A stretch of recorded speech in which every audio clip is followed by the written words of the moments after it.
Avec vous, Alexandre Devecchio, bonsoir, vous êtes journaliste aux pages Débat et Figaro Vox. Patrick Girard, vous êtes journaliste ex-chercheur au CNRS, spécialiste de la gauche. Et puis Michel Souder, rédacteur en chef adjoint de Politis, chef du service politique. On vient d'entendre dans le journal Benoît Hamon taper contre Manuel Valls. On va vous retrouver, Lucas Ajdela, vous êtes à Lille, sur les terres de Martine Aubry. Quelle a été l'ambiance et est-ce qu'il y a du monde ce soir dans cet ultime meeting de Benoît Hamon? Ah oui, je vous confirme, Damien, beaucoup de monde et une ambiance assez survoltée, vous l'entendez peut-être derrière moi.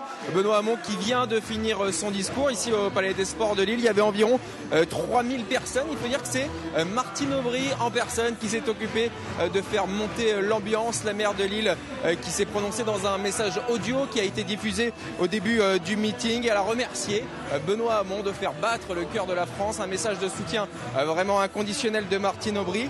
Benoît Hamon qui a ainsi pu s'afficher encore comme le candidat du rassemblement. Il était ici avec les proches de Martine Aubry, François Lamy, Jean-Marc Germain. La maire de Lille, elle, n'a pas pu être présente physiquement car elle est alitée suite à une opération au dos. Benoît Hamon qui a visé également à moquer, en tout cas, l'ancien ministre Manuel Valls dans une imitation. Alors officiellement, ce n'était pas Manuel Valls qui l'imitait, mais ici, je peux vous dire que tout le monde l'a reconnu et il a bien fait rire la salle. Pour le reste, il s'est surtout employé à dérouler, comme à chaque fois, ses principales propositions. Et à l'applaudimètre, je peux vous dire que c'est toujours le revenu universel qui remporte le plus de succès. Benoît Hamon qui a également visé Marine Le Pen et François Fillon. Façon pour lui de se projeter dans l'après-primaire, car évidemment, officiellement, rien n'est joué. On ne va pas dire que c'est dans la poche pour dimanche, mais il nous le confiait cette semaine. Il a hâte d'en découdre avec la droite et avec l'extrême droite.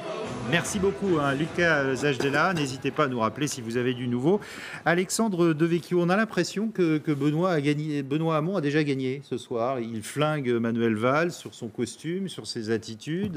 Non, c'est l'impression que ça vous donne? Il a quand même un très net avantage, donc il faut jamais vendre la peau de l'ours avant de l'avoir tué, mais je crois qu'effectivement Benoît Hamon a raison de se réjouir. En tout cas, il se lâche là. Oui, totalement. On peut penser que c'est même compliqué de se lâcher comme ça, puisque ensuite il va quand même falloir se réconcilier. Ça promettait déjà d'être difficile, mais alors là, ça risque d'être encore plus dur. Donc oui, Benoît Hamon a, je crois, une nette avance, et pour Manuel Valls, ça va être compliqué dimanche. Ça montre l'attente d'un renouveau politique, cette avance de Benoît Hamon.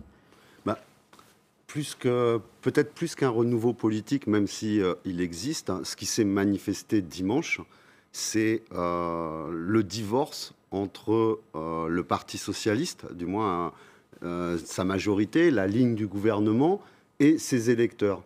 Il y a tous les électeurs qui n'ont pas voulu se déplacer, parce que pour eux, ils ne veulent plus entendre parler du Parti socialiste.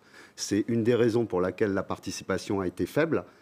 L'autre symptôme que l'on voit, c'est le score des deux opposants à la ligne du gouvernement dans cette primaire, qui étaient Benoît Hamon et Arnaud Montebourg, qui, cumulés, obtiennent 53,5%, d'où une certaine confiance de Benoît Hamon pour dimanche. Et ça, c'était une véritable motion de censure. Les frondeurs ont gagné, quoi qu'il en soit. Dans cette élection, là, après, beaucoup d'autres problèmes se posent. Mais quand on regarde cette élection, c'est ce qui nous a fait titrer cette semaine qu'il y avait un désir de gauche qui s'était manifesté dans cette élection. Ça ne veut pas forcément dire une adhésion pleine et entière à Benoît Hamon, en l'occurrence. Mais dans tous les cas, c'est un échec pour la gauche de gouvernement. C'est un échec pour la gauche de gouvernement qui était prévisible, et c'est un échec pour tous ceux qui, durant la campagne, la première phase de cette campagne de la primaire, ont joué la carte du présidentiable. Et parce que la carte du présidentiable n'a pas réussi à Manuel Valls, elle n'a pas réussi non plus à Montebourg. Et c'est finalement Benoît Hamon qui rafle la mise, parce que lui, il a tablé sur le désir d'une autre politique, le futur, l'avenir. Vous savez, toujours cette gauche qui disait Clémenceau conjugue toujours au futur ses vers. Des idées nouvelles sur le revenu. Il a amené des idées nouvelles, il a amené un certain punch, et puis il a réveillé d'une certaine manière l'utopie, le rêve, qui est la marque de fabrique de la gauche en France, en s'inspirant d'ailleurs de l'histoire. Parce que sa critique, la voilée sur le menton, etc., c'est la reprise très exacte de propos tenus par Pierre Berger à propos de Lionel Jospin en 1995. Mais ça amuse beaucoup l'électorat de gauche. Il a amusé la galerie, là, ce soir à Lille. Il amuse la galerie, mais en même temps, ça flatte l'électorat de gauche parce que ça éveille en lui ce côté un peu France insoumise dont Jean-Luc Mélenchon avait pensé qu'il était le détenteur d'un brevet de quasi-monopole. Ben non, Benoît Hamon montre que lui aussi peut jouer sur ce registre. Patrick ? Non, Michel. Michel, pardon. Sur les... Enfin, il y a plusieurs choses. Que la gauche de gouvernement, comme vous dites, ait été sanctionnée, c'est normal parce qu'elle a mené une politique de droite. Donc, par rapport à ses électeurs, effectivement, la sanction était quasiment inévitable. Mais il y avait peut-être des socialistes qui aimaient cette politique-là aussi et qui auraient pu voter pour Valls. Bien sûr, bon, c'est pas le cas. Il y a beaucoup de socialistes non croyants et non pratiquants au sein du Parti socialiste. La formule est bonne. Ensuite, ce que je voulais dire, c'est par rapport à ces idées nouvelles. Elles sont nouvelles dans la mesure où le revenu universel, par exemple, n'est jamais été proposé dans une élection présidentielle. Eh bien, justement, écoutez Benoît Hamon, il vient d'en parler, là, tout à l'heure à Lille, sur ce revenu universel que certains prennent comme une utopie. Écoutez. Dès lors qu'on envisage le partage du travail, ils nous disent « Mais attention, Hamon, c'est l'utopie ». Heureusement qu'il y a eu Mauroy l'utopiste, Aubry l'utopiste, Roger Salingro l'utopiste dans cette ville pour donner à ce pays des droits, pour donner à ce pays des conquêtes sociales que plus personne ne remettrait en cause. Heureusement que cela rêvait, et qu'ils rêvaient haut et fort, et qu'ils ont décidé un jour que ces rêves deviendraient réalité. Et en même temps, c'est vrai que le revenu universel, c'est 380 milliards d'euros. Là, il parle du partage du travail, il ne parle pas du revenu universel. Le partage du travail n'est pas contesté à gauche. Le revenu universel l'est, parce que ce n'est pas la même chose. Mais j'ai pas envie de... C'est un sujet qui équivalent. La gauche utopique et qui rêve. Et celle-là a gagné, alors. Ça n'est pas uniquement une idée de gauche. Hein. C'est aussi une idée à droite. Boutin l'avait avancé, Pellegrini l'a avancé. Avouez qu'elle est pas reprise en ce moment elle est à droite. défendue quand même par des ultra-libéraux. Donc c'est compliqué. Et moi, je ne suis pas sûr que c'est la gauche qui a gagné. Je crois que plus globalement, on assiste finalement à la fin de la gauche. Et c'est la victoire du gauchisme culturel, de ce qui ici reste de la gauche, c'est-à-dire une pyrotechnie sociétale avec la libéralisation du cannabis, avec une politique multiculturelle en direction des minorités, et finalement une réflexion sur le travail qui est plus du tout de gauche, puisque le fondement de la gauche, c'était le travail, c'était les classes populaires, les ouvriers. Et finalement, ce que dit Benoît Hamon, c'est fini, il n'y a plus de travail, et on va vous donner un revenu de subsistance, et finalement, il va y avoir une société à deux vitesses. Donc je pense que c'est beaucoup plus complexe que ça, mais ça dit des choses sur la sociologie du Parti socialiste. Dans tous les cas de figure, le PS explose lundi. Question. Il y a de fortes chances. Il a déjà, quelque part, implosé. Pourquoi ? Si on veut bien se rappeler, quand François Hollande est arrivé au pouvoir, il devait y avoir quelque chose comme 170 000 adhérents au Parti socialiste. Là, qu'est-ce qu'on a appris avant que quelques-uns reprennent leurs cotisations pour désigner dans des votes de section les candidats aux élections législatives? On en était à 55 000. Vous imaginez l'hémorragie. Ça, c'est la première chose. Après, qu'est-ce qui reste ? Il reste des élus. Et ces élus, on s'aperçoit que, pour une bonne part, ils étaient plutôt... Qui, après l'élection présidentielle, risquent pour beaucoup d'être mis en cause aussi. Et les élus étaient, pour la plupart, favorables à Manuel Valls. Ils n'étaient pas sur la ligne de Benoît Hamon. D'ailleurs, c'est tout le problème de Benoît Hamon, le problème qu'il risque, s'il gagne, qu'il va avoir dimanche soir. Il va devoir choisir entre maintenir une unité du Parti socialiste avec déjà 400 candidats aux législatives désignés qui ne sont pas du tout sur sa ligne, qui ont voté la loi travail que lui veut abroger. S'il gagne, il ne peut plus y revenir. Donc comment... Non, il ne peut pas revenir sur les désignations. C'est intéressant. Et il va se retrouver donc dans cette situation à devoir choisir entre soit droitiser son discours, le recentrer, pour essayer de maintenir une unité factice du Parti socialiste, ou répondre aux attentes de l'électorat. Et là, il va être dans un dilemme. Si Benoît Hamon gagne, c'est un boulevard pour Emmanuel Macron. C'est effectivement un boulevard pour Patrick Gérard. Emmanuel Macron, et c'est bien joué d'une certaine manière de la part de François Hollande, qui, pour se venger de Manuel Valls, a lancé en sous-main la torpille Macron, qui finira par exploser. Ah, vous voyez ça comme ça? C'est Hollande qui a lancé la torpille Macron. C'est pas Macron qui est allé tout seul. Oh, écoutez, l'un et l'autre ont agi de manière quasi simultanée, et en tous les cas, Alexandre Devecchio, ça va profiter à Emmanuel Macron. D'accord avec ça ou pas quand même? C'est une théorie, non, je sais pas. Moi, je crois que c'est un plus global de déliquescence. Je le disais encore du Parti socialiste. On voit bien qu'on est dans une période de recomposition politique profonde, même à droite, et que de nouvelles formes émergent. Et je pense que finalement, Emmanuel Macron pourrait être le Ciudadanos français et Jean-Luc Mélenchon le Podemos français. On voit bien que la social-démocratie est malade partout en Europe et que ça se transforme. Et à mon avis, sur les centristes espagnols. Les centristes espagnols, exactement. Et le Parti socialiste, pour moi, est quand même moribond. Il risque de devenir plus qu'un parti d'élus, et un peu dans la situation du Parti communiste, finalement, dans les années 90. Mais il va se passer quoi, là, finalement? Parce que Benoît Hamon, le ralliement entre Benoît Hamon et Jean-Luc Mélenchon semble un peu compromis. Donc, en fait, dans tous les cas, il est voué à perdre. Non, mais la primaire socialiste actuellement, c'est le droit pour le vainqueur de participer à ce que j'appellerais une émission passée de Jean Nohain à la télévision, reine d'un jour, c'est-à-dire d'être... Là, vous remontez loin, quand même. Je remonte loin, mais vous savez, le PS aussi peut remonter loin. Il se trouve dans la situation où était la SFIO en 1969, après la défaite cuisante de Gaston Defferre à la présidentielle. Monsieur X, qui n'est alors, Monsieur X, c'était en 65. En 69, c'était autre chose. Et de l'échec de la SFIO en 69 est né le Parti socialiste au congrès d'Épinay. Et aujourd'hui, c'est le cycle d'Épinay qui se termine. Il y a une nouvelle gauche qui va faire son apparition. Et d'une certaine manière, celui qui remporte la primaire socialiste met la main sur le parti et va essayer de reconstruire ce parti. Ouais. Mais sauf qu'il y a un fauteuil pour deux. Il y a Mélenchon et il y a Hamon. Oui, bon.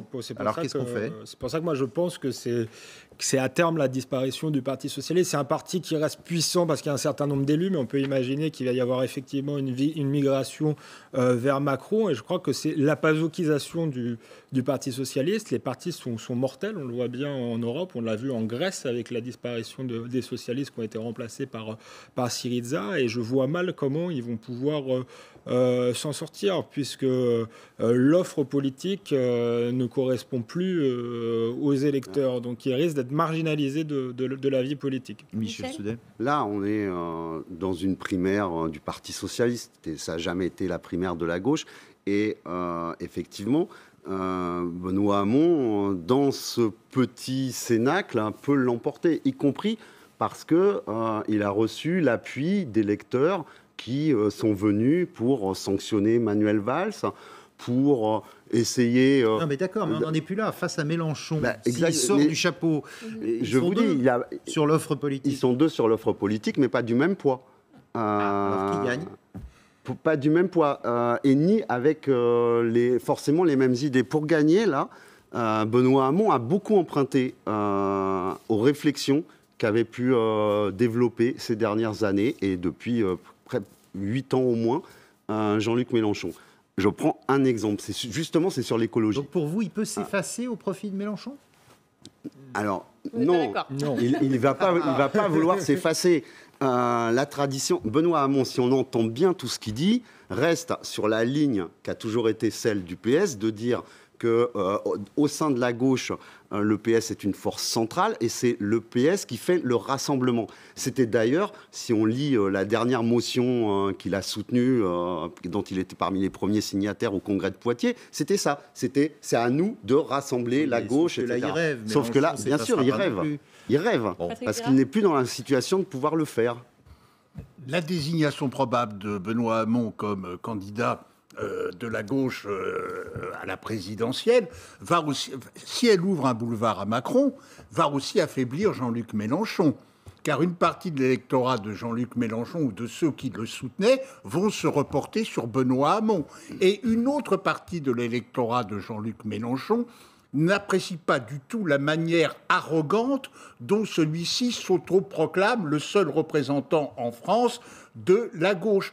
Et déjà au Parti communiste, on commence à prendre de nouveau ses distances à l'égard du dirigeant de la France Insoumise. Vous avez vu aussi qu'il y a un clash entre les instances du Parti communiste, les dirigeants et puis les militants. Et donc Jean-Luc Mélenchon, en jouant la carte de l'intransigeance, n'arrange pas ses affaires et risque de le payer chèrement du point de vue électoral. Avec nous, parce que pendant ce temps-là, qu'est-ce qui se passe de l'autre côté ? François Fillon est toujours empêtré dans le Penelope Gate. On en reparle juste après le rappel des titres.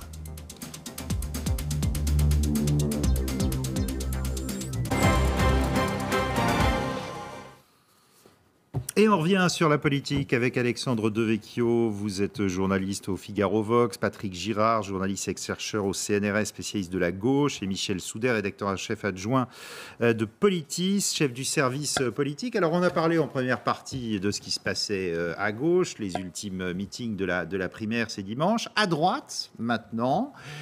Question, est-ce que François Fillon est déjà, on va pas dire, pas déjà perdu la partie, mais est définitivement plombé par cette affaire de Penelope Gate? Est-ce que ça va le suivre comme le sparadrap du capitaine Haddock? Et est-ce qu'il peut s'en sortir? Alexandre Devecchio. Là où c'est très compliqué finalement pour François Fillon, c'est qu'il a construit son image comme sur la probité. Le monsieur propre. Monsieur propre, et en plus sur un côté également perd la rigueur sur les questions économiques, la réduction des déficits, des positions très dures, assez libérales, et pour l'électorat en particulier, l'électorat populaire, il y a une contradiction qui est difficile 500 000 euros, ça passe pas à digérer. C'est pas tant les 500 000 euros que le fait que c'est quelqu'un qui explique sans arrêt qu'il faut faire des économies et qui, d'un autre côté, avec de l'argent public, n'est pas très, très sourcilleux. Donc là, il y a un décalage par rapport à l'image qu'il a construite qui va être compliqué. Donc il va falloir reconstruire totalement son image s'il veut s'en sortir. Qu'est-ce que vous en pensez? C'est cuit pour François Fillon? Écoutez... Et est-ce que sa défense a été suffisante? Deuxième question. Déjà, pour les Républicains, c'est un accident industriel majeur. Tout le plan de campagne est foutu par terre. Parce qu'effectivement, il avait axé son image sur les valeurs, la rigueur, etc. On se souvient de ses attaques contre Nicolas Sarkozy. Maintenant, tout le monde lui renvoie. Est-ce que le général de Gaulle aurait employé tant Yvonne? Imagine-t-on ça? Ouais. Donc, et les Français, François Drugy, et la justice, quelle que soit l'attitude ultérieure de la justice, parce que deuxième étage de la fusée, la justice a commencé ce matin ses auditions. Les Français, tout à fait ordinaires, qui se lèvent tôt, qui essayent de travailler quand ils arrivent à avoir un travail, qui gagnent pas forcément beaucoup, se demandent comment il est possible de gagner autant en ne faisant rien. Surtout quand c'est le leader d'un parti qui a l'habitude de fustiger l'assistanat.